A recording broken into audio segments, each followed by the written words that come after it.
L'UPPC s'est créé à l'initiative de quelques maires qui ont voulu prendre en main leur développement et surtout favoriser un développement harmonieux et éthique de manière environnementale.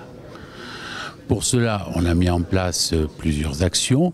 Une action collective avec l'ADEC et la CTC qui traite de la promotion ainsi que de la mise en réseau des ports. Une action environnementale avec Port Propre, même si on a quelques soucis de financement qui avancent puisque petit à petit les ports corses se structurent dans ce domaine. Et une troisième action sur des programmes européens avec le projet Odyssea.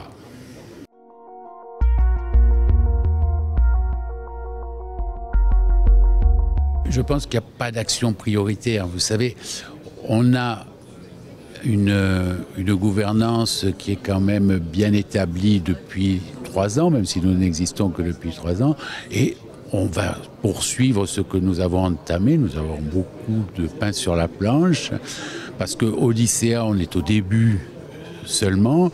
L'action collective, elle est un peu plus entamée, mais bon, et tout ça, ça prend du temps et ça ne se décrète pas, hein, je dirais. Il faut savoir que, par exemple, quand un port décide d'aller dans la démarche port propre, c'est 3-4 ans de dossier et 2 ans de travaux.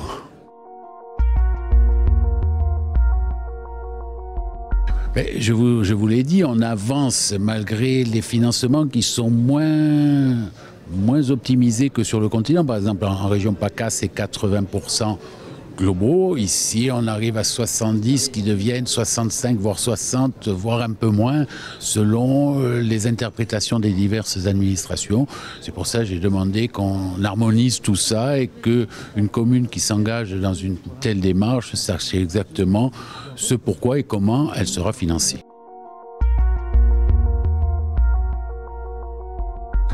C'est une gestion raisonnée de la plaisance, c'est-à-dire qu'on arrive à ne pas se laisser envahir par des bateaux qui ne laissent aucune économie et qui ne laissent que des nuisances. Je dirais, je pense que la plaisance peut vraiment être génératrice d'emplois pérennes, à condition qu'on s'en donne les moyens, et nous voulons nous en donner les moyens.